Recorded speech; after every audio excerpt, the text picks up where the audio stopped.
picking up where we left off yesterday. I told you we'd be going over bedside installs. So first things you want to do is actually mask off where you're going to start cutting, which I've already done here, as you can see. So once you get towards the back, it kind of gets a little more technical, and I'll be going over as far as what you need to cut and where you need to cut it at, so that way you can still mount your taillights at the end of it. First things first though, what I'd recommend doing is removing the factory of your bumper if possible, and also the tailgate, just to get it out of the way for now. So you want to have as little in the way as possible when you're installing these things. So taillights obviously have to come out. You got to take out the gas door, the filler neck, disconnect that. Make sure there's nothing that's going to be in your way. So for all those guys that mount your lights and stuff, that's got to come off too, because you're going to pay for it later on if you end up throwing sparks at it or cutting a cable. It's just going to get in the way. It's all got to come off. So with our taillights out, I would just like to point out one thing, and this is kind of a big mistake that a lot of people make from the very get-go. So you actually want to retain most of this right here, so that way your lights can still mount into the bedside even after you install your fiberglass. Because if you cut this off altogether, you're only going to have a mounting point on the side, on the inside of your bed for your taillights. And at that point, you're kind of screwed, because if you take your bedsides off to paint it or whatever, you need to get them repaired, your taillights are just going to flap everywhere. So you want to retain this when you're cutting these out. As you can see, we already made our first initial cut right by the taillights, so that way you can still keep your taillights in the factory location and still retain that rigidity. And then on top of that, we made our cut down here. You can see the bedsides already about ready to come off down here. And we've also made our first cut up top as well. So what I like to do to start out with is kind of contour this with my cut, go over the top to where I masked it out, and then we can continue further down. Alright guys, I already made our first cut up front, and then along the side where I marked it out with the tape. So that almost frees up our bedside and exposes the wheel well. So now we have to get in there, get a cutoff wheel, just separate it. It doesn't have to be clean when you do this part, because you're going to go back in there after, kind of clean it up without all this stuff in the way. So just keep that in mind. It's not going to look pretty. It will be kind of hard to get in there. And also, when you guys are using cutoff wheels, please remember to use, safety glasses, gloves, all that. So for the sake of this demonstration, that's what I'm using, just to show you guys that you don't need a plasma cutter, as much as it does help out in these instances. Just be smart. Alright, wasn't too bad cutting that out. So now we can actually get in there and get closer. We can actually get the cutoff wheel underneath, get closer to that contour. And then once that's pretty close, we can actually take a flap wheel and get rid of all the sharp edges, clean up everything up here. I'm actually going to make one more cut. Now that all this stuff is out of the way, I can get a cutoff wheel in here as well. So kind of hard to see, but you want to follow the inside of the bed right here. Just kind of use that as your guide when you're cutting, so that way you can still use this part to mount the bedside to it. So, because it's still super strong, and that's the reason why I kept this up here as well.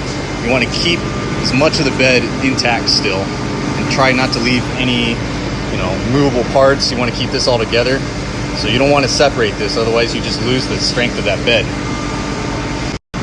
Now that we got that all cleaned up, separated that. Luckily in this situation, the wheel well was already separating from the bed, so it came off pretty easily.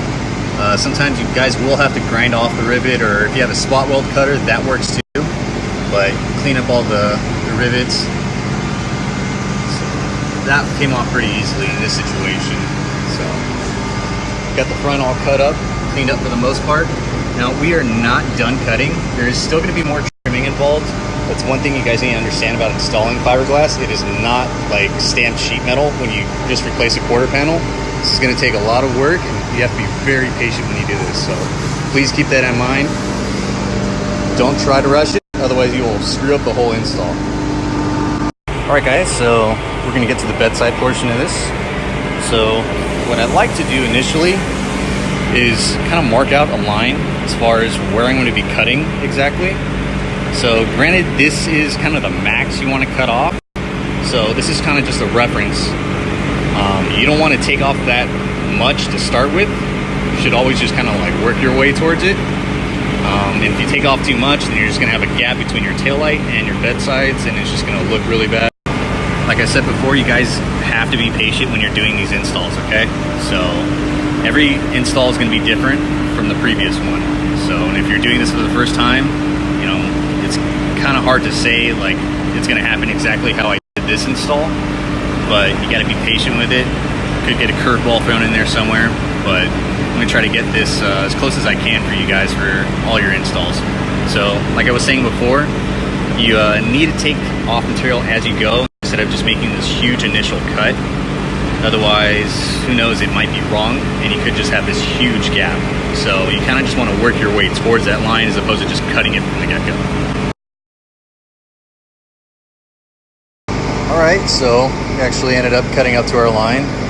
So from the fact that I've had a few years of experience under my belt, kind of an idea of where to cut.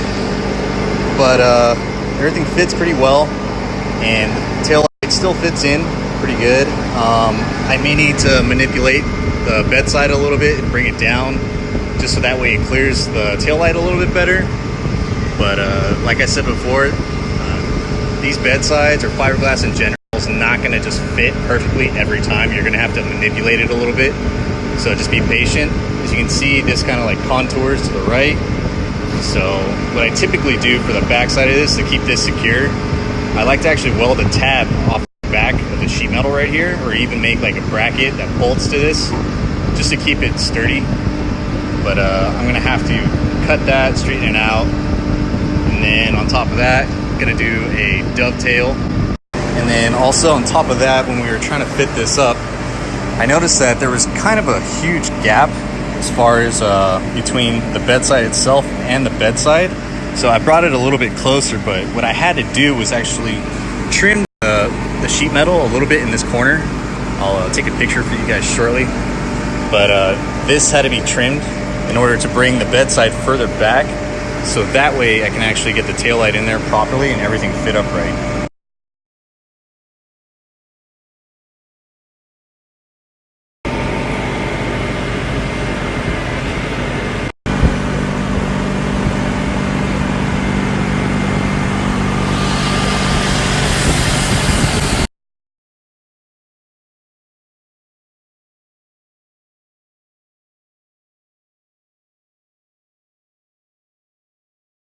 So now that we trimmed the old bed and we got the fiberglass bedsides to fit over it properly, I actually placed the bedside on top and I clamped it all down using some vice clamps.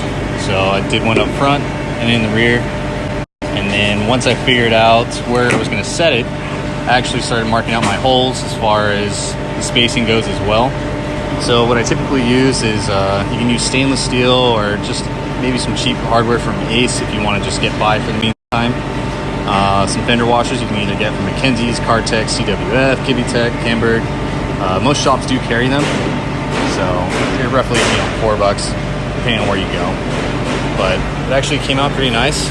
Everything lined up. So we're ready to start mounting the front of the bedside and also do the fender supports.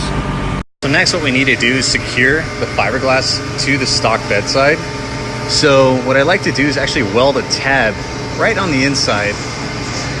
So that way it's actually secured and it's not going to go anywhere. Sometimes you can make a bolt-on setup, which I have done before, mostly on F-150s, but I'll get into that maybe on the next tutorial that I do for you guys. But we're going to weld a tab roughly about here, so it lines up with the glass, and you'll have a hole right about here.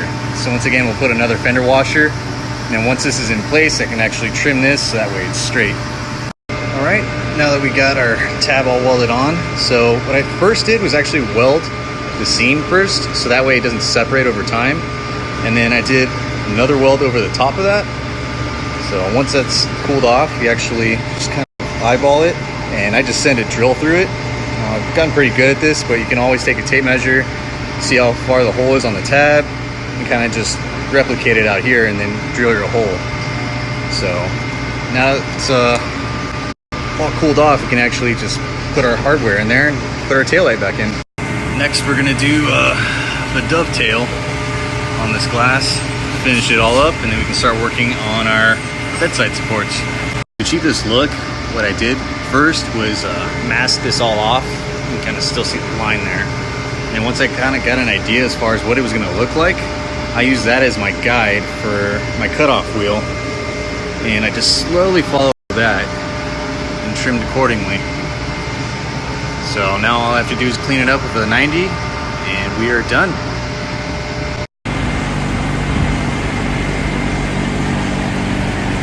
See, this whole day